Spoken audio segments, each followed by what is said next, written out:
आदिशक्ती भगवतीचा पंचदशाक्षरी मंत्र हा अत्यंत गुप्तरित्या एकेका श्लोकामध्ये एक अक्षराप्रमाणे हा लपवून ठेवलेला आहे. आणि हा साधकाला आपोआप नंतर प्राप्त होतो. या सूत्राचं वैशिष्ट्य काय आहे तर एकाच स्तोत्रामुळे कल्याण स्तोत्र कशी होती तर वृष्टी म्हणजे जसा आपण ते प्रेमाचा पाऊस पडावा तसा प्रेमाचा पाऊस या कल्याण वृष्टीमुळे आपल्या पडत राहतो. देवीची सगळी उपासना, मानस उपासना, व्यक्त उपासना, अव्यक्त उपासना, साधना उपासना, सगळ्या प्रकारच्या उपासना, 5 प्रकारची स्तुती, सहस्रनामाचं फळ हे सगळे एकाच स्तोत्रामध्ये मिळतं आणि जगाचं कल्याण होतं. अंतिमतः तर मी एकच सांगेन की शुद्ध कल्याणाचं वृष्टीचं वळा शिकावं, शुद्ध न चुकता आणि रोज त्या नगरपेशी वरम म्हणावं. मी दक्षिण भारतामध्ये गेलो होतो, बेंगलोरला गेलो होतो आणि तिथे मला काही दिवस निवास करण्याची संधी प्राप्त झाली. तर मला असं आश्चर्य वाटलं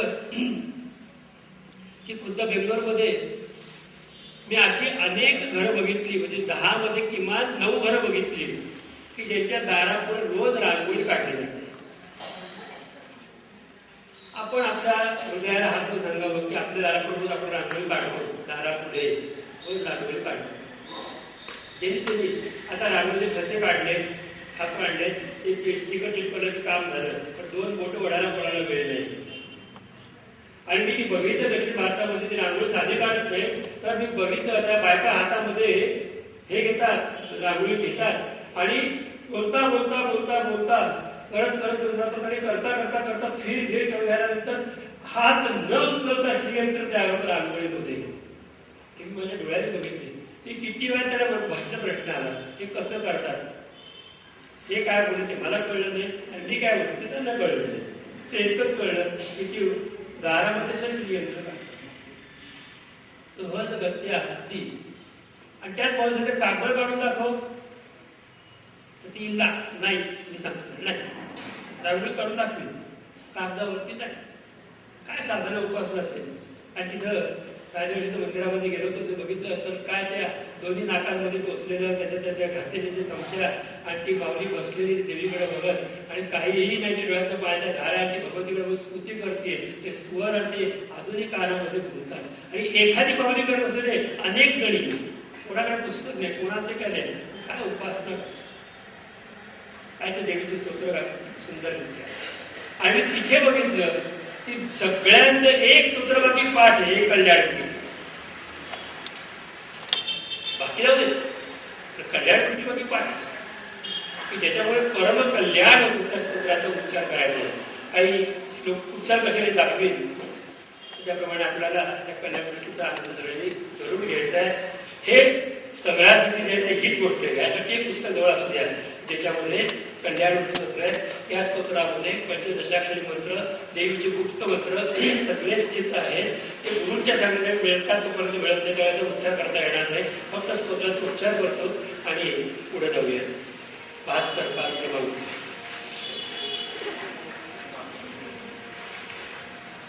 कल्याण वृष्टिभिरामृतपूरिताभिर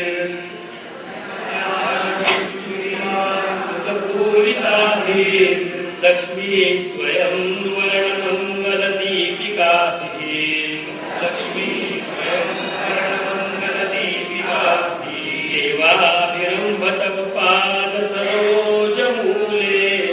सेवाभिरम्भतव पादसरोजमूले, नाकारिकीं मनसि भाग्यवतां जनानां, नाकारिकीं मनसि भाग्यवतां जनानां, एतावदेव जननी स्पृहणीयमास्ते, एतावदेव जननी स्पृहणीयमास्ते, त्वद्वन्दनेषु सलिलस्थगिते च नेत्रे, त्वद्वन्दनेषु सलिलस्थगिते च नेत्रे, सान्निध्यबुद्ध्यदयारुणायुतसोदरस्य, सान्निध्यबुद्ध्यदयारुणायुतसोदरस्य, तद्विग्रहस्य परया सुदया प्लुतस्य, तद्विग्रहस्य परया सुदया प्लुतस्य.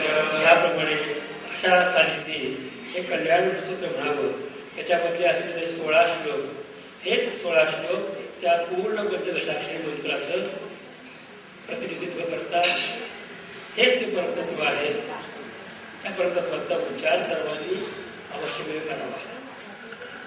त्या ठिकाणी मी उत्तम प्रेरणा देतो. अजून एक प्रेरणा देतो की आनंदवन संस्थान सुंदीरला आपण सगळ्या जणांनी आवर्जून या, जे माझं गुरुस्थान आहे. मी वास्तवामध्ये देवीचा उपासक आहे म्हणण्यापेक्षा मी पांडुरंगाचा उपासक आहे. आमच्याकडची भक्ती, आम्ही वारकरी माणसं, आमची भक्ती, आमचं प्रेम, आमचं जिव्ह काय विकले जिव्हार भांडार ते सगळं पांडुरंगाच्या पायाशी. आमचा देव पांडुरंग, आमची आई विठाई, आमचं सरसार सर्वस्व जे काय आहे ते भगवंत, आमचा श्वास, आमचं चित्त, आमचं हृदय जे काय ते माऊली ज्ञानेश्वर महाराज, हे गुरु परंपरा. पण मला माझ्या गुरूंच्याकडून ही भगवंतीची उपासना मिळाली आणि त्यांनी मला त्याचं उपासनेचं मर्म सांगितलं. पण त्याने एकच सांगितलं की हे जरी मर्म असलं तरी अतिमर्म मी सांगतो की भगवान पांडुरंग त्याला विसरू नको, तीच उपासना. पण या ठिकाणी वैष्णवपाय सरांनी वैष्णविलासरांनी आपल्याला प्रेमाने बोलावलं आणि ते मला सांगितलं देव बाबा कथा तुम्ही गा. त्यांनी यापूर्वी ऐकली होती आणि त्या निमित्ताने पुन्हा एकदा पुण्यनगरीमध्ये ही कथा गाण्याची संधी मला प्राप्त झाली. सगळ्या परिवाराला मी मनापासून प्रेम व्यक्त करतो. धन्यवाद दिले तर खोटेपणा ठरेल, परकीपणा प्रेम व्यक्त करू सगळ्यांना. त्यापेक्षा व सगळ्यांना सुंगीरला आमंत्रण दिलं. गोविंद महाराज, केशवदत्त महाराज, पावणेसाहेब मोहसिन महाराज यांनी तिथं सुंदर 3 विशाल मंदिर आहे, आश्रम आहे आणि तिथे अत्यंत आनंद. तिथं आल्यानंतर एक नवा पैसा हे कुठल्याही कारणाने द्यावा लागत नाही. तिथं कुठली पुस्तक विक्री, कॅसेट विक्री, अमुक विक्री, तमुक विक्री नाही. कशासाठी कोणाला काहीही करावं लागत नाही. तुम्ही तुमची सेवा करा, पण सेवा करायची. सेवा करा, प्रसाद ग्रहण करा. उत्सवामध्ये आलात तर उत्सव संपेपर्यंत राहा. एरवी आलात तर विचारून या आणि व्यवस्थेसाठी म्हणून तिथं निवांतपणे साधना करा. असं सुद्धा स्थान आहे. त्या पुस्तिकेमध्ये शेवटच्या पाना संगीता पत्ता बंदोबर सर्व दिलेलं आहे. माझा नाव, पत्ता, बंदोबर सगळ्या गोष्टी सहभाग केलेला आहे. ज्येष्ठ होते षष्टीला 12 उत्सव होतो, तो 10 दिवस चालतो. श्रावण विद्यापीठला केशवदत्त उत्सव होतो, तो 3 दिवस असतो आणि माघ शुद्ध नवमीला माझ्या गुरूंचा उत्सव असतो, तोही 3 दिवसाचा होतो. शिवरात्रीचा उत्सव होतो आणि जन्माष्टमीचा उत्सव, 5 उत्सव वर्षाला होतात. आपण उत्सवामध्ये या, एरवी या, सांगून या, पण एकच की पुन्हा पुन्हा या, आनंद घ्या. कारण आमच्या संस्थेचं नावं की महाराजांनी आनंद वर ठेवले. तिला तर खरोखर आनंद प्राप्त होतो. तिथं काही द्यावं लागत नाही. द्यायचं ती एक गोष्ट ती तुम्ही न देता आम्ही तुमच्याकडे काढून घेणार आहोत. तुम्ही द्यायची गरजच नाही, ती काढून घेऊ तुमच्याकडे गोष्ट. ती म्हणजे तुमचं मन. एकदा का तुम्ही आलात तुमची कॉलवळले की तुमचं मन आम्ही आमच्याकडे घेऊ की तुम्हाला वारंवार यावं असं जरूर वाटेल. म्हणून या ठिकाणी आपल्या सर्वांना सुंदीरला या असं प्रेमाचं आमंत्रण देतो. सगळ्यांना सुंदीर आमंत्रण येईल. आत्मनंदाचा आणि परिपूर्णतेचा लाभ जरूर घ्या. आता या ठिकाणी परिपूर्ण झालेली कथा एक भैरवी होईल, कथा परिपूर्ण होईल. त्याच्यानंतर महाप्रसादाचा लाभ आहे. कोणीही आज जेवल्याशिवाय म्हणजे भोजन प्रसाद जायचं नाही अशी मला कळकळीची विनंती माझी. आणि त्याचं कारण आहे त्या देवीचा प्रसाद त्याला पाठ करून जाऊ नका. काही ना काहीतरी जरूर त्या प्रसादाचा लाभ घ्या. उपास आहे, अमुक आहे, तमुक आहे असं असेल. आज गुरुवारी काय करू, संध्याकाळी म्हणजे दुपारी सोडा, काय फरक पडत नाही. संध्याकाळी खाऊ नका पाहिजे, दुपारी जेवता येईल. पण आम्ही कडक करतो, अजिबात हे करत नाही. कडक का केले आतापर्यंत, देव भेटला नाही म्हणून. आता भेटलाय ना, आता कशाला कडक पाहिजे, कशाला कडक पाहिजे. आम्ही काहीच खात नाही, आम्ही हे खात नाही, आम्ही ते खात नाही, ते खात नाही. पण तुम्ही शिव्या तर खाता, ते बंद करा आणि नाम घ्यायचं बंद करा. आता नाम घ्या, नाम खाऊ, नाम विठोबासी भाऊ. आम्ही देवाचे दास पंढरी राहायचं. हा आनंदमय सोहळा या 9 दिवसामध्ये फार छान परिपूर्ण झाला. आभार व्यक्त करायचं काम ते करतीलच, परंतु ही जागा धारलेली उपलब्ध दिली. मला एवढा आनंद झाला. त्या जागेमध्ये जागेचं पण सौभाग्य आहे, आपले सौभाग्य. आणि इथे इतकं व्यवस्थितरित्या सर्व प्रेम या परिवाराने आम्हाला दिलं. त्यांचं प्रेम आपण व्यक्त करेल आणि आवर्जून प्रेम व्यक्त करेल. ते आमच्या ह्या मुलाचं नाव काय बाळाचं, दीपराज. बघा नावामध्ये पण दिवा आहे. आणि माझं नाव अर्धम, त्याचं नाव अर्धम, एक नाव होतं. माझं मुकुंदराज, दीपराज. तर त्यांनी आपल्याला छान सोय करून दिली. तो एक दिवस लोकांना किती त्रास झाला आपण बघितलं. साऊंडचंही त्यांनी चांगलं करून दिलं. त्यामुळे त्यालाही ते प्रेम व्यक्त करतो. देवाची कृपा त्याच्यावरही व्हावी. आणि याच्याविषयी काय बोलू, यांना पहिल्या दिवशी हात जोडले होते, सांभाळून घ्या. आणि खूप जागे सापडलं आणि कथेचा आनंद वाढला त्या सगळ्यांना. आणि आमच्या त्या सगळ्यात तरुण असलेल्या मुलगींनाही नमस्कार करू. आणि एवढं अस्मयी त्यांनी उत्तमरित्या संहितेचं पाठ परिपूर्ण केला. सगळं जे काही टेक्निकली आहे ते बघतात, गुण टेक्निक ते बघतात आणि सांगायचं काम माझ्याकडे असतं. टेक्निकल ते दोन्हीकडे आणि माझं फक्त प्रॅक्टिकल. असा छोटासा ताट झाला त्या निमित्ताने त्याची हल्ली आनंदमय सोहळा आहे. त्याचा आनंद आपण सगळ्यांना घेतलेलाच आहे. हा आनंद हा 7-9 दिवसाबरोबर ठेवू नका, हा वाढवा. मी सांगेन की हा बरोबरी हरिपाठ करा, बरोबरी भगवत चिंतन करा, पण आपल्या गुरुने दिलेली उपासना प्रथम करा, ते विसरू नका. कारण आपल्याला जाण्याचा भगवंताकडे जाण्याचा पोहोचण्याचा मार्ग गुरु किल्ली आपल्या हातामध्ये गुरुमंत्र नसतो. ती उपासना जरूर करा. पुढे एका श्रद्धेवन साधकांनी श्रीसुक्ताची विनंती केली होती, परंतु श्रीसुक्ता असं उघड म्हणू नाहीये. साधकांनी नंतर संपर्क केला तर मी त्यांना श्रीसुक्त नृत्यात येईल. बाकी सगळ्या वाढीला विश्राम देतो. एक भैरवी गादी आपण का आणि मग वाढीला विश्राम देतो. आणि त्याच्यानंतर पुढच्या सूचना आपल्याला वैशंपायन करतील. तुमच्या कोण बोलायला उभं राहणार आहे. आणि मग नंतर भैरवी झाली की तुम्ही पुढे या. सौ नामदोषी भैरवी, पण भैरवी झाल्यानंतर आपण या. भैरवी म्हणून घ्या तुम्ही, तरी माझं काम झालं नाही.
उच्चारामध्ये, सांगतानाच्या अभिनवेशामध्ये कुठल्याही तऱ्हेची झालेली चूक आहे.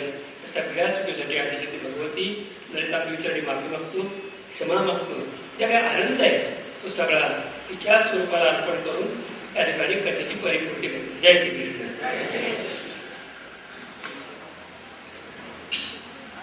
या त्यांना बोलायचं ना.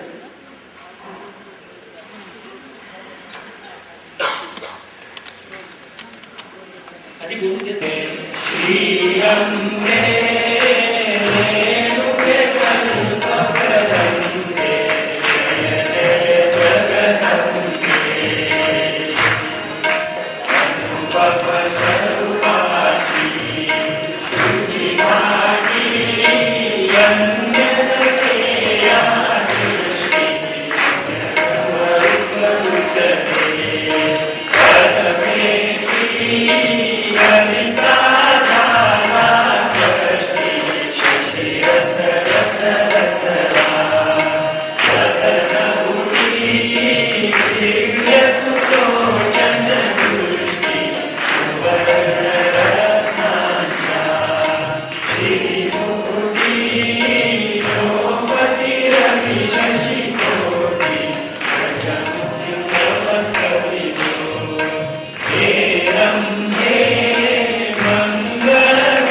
अम्बे माता की जय, जगदम्बा माता की जय. सर्वांना माझा प्रेमपूर्वक नमस्कार. जय श्री कृष्ण.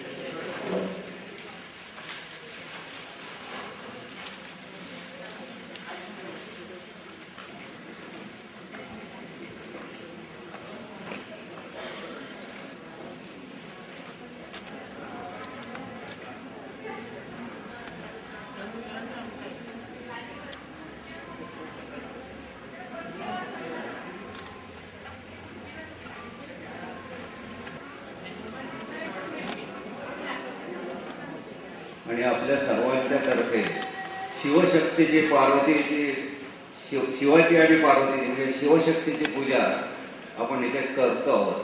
तर सगळ्यांनी शांतपणे बघावं. वाद्यपूजा झाल्यावरती मनोगत होईल. मनोगत झाल्यावरती सर्वांना महाराजांचं दर्शन इथे मिळेल.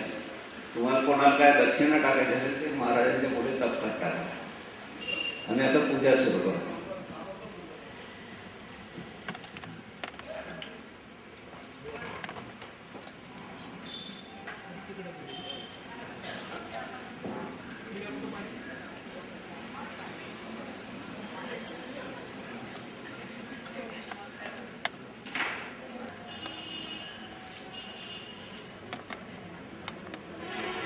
वर्षांनी दिसले बरं. 20 वर्षांनी मला पण भेटेल. 20 वर्षांनी भेटले आल्यापेक्षा.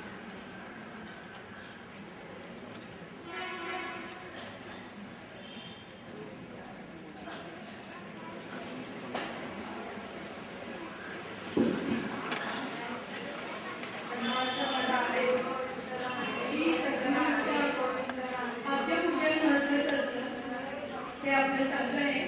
आणि मी 5 वर्षांपूर्वी गेलेल्या ऑप्शन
पोज देता मी.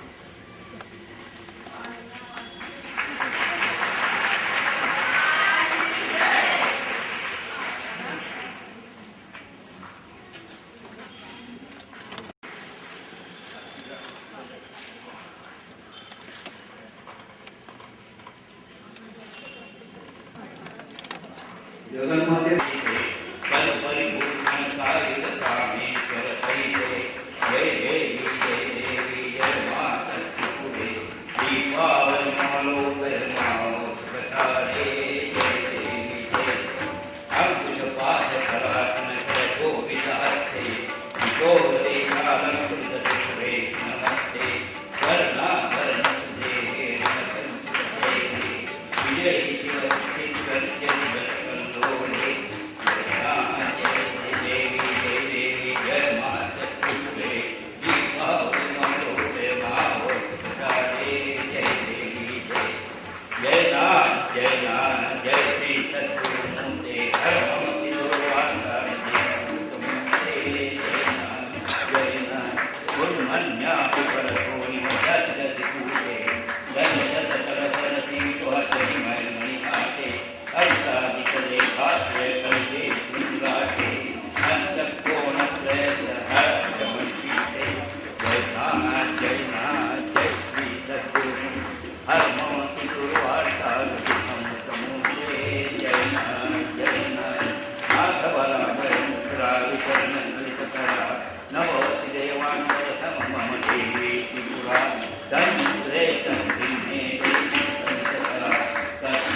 हरिओम.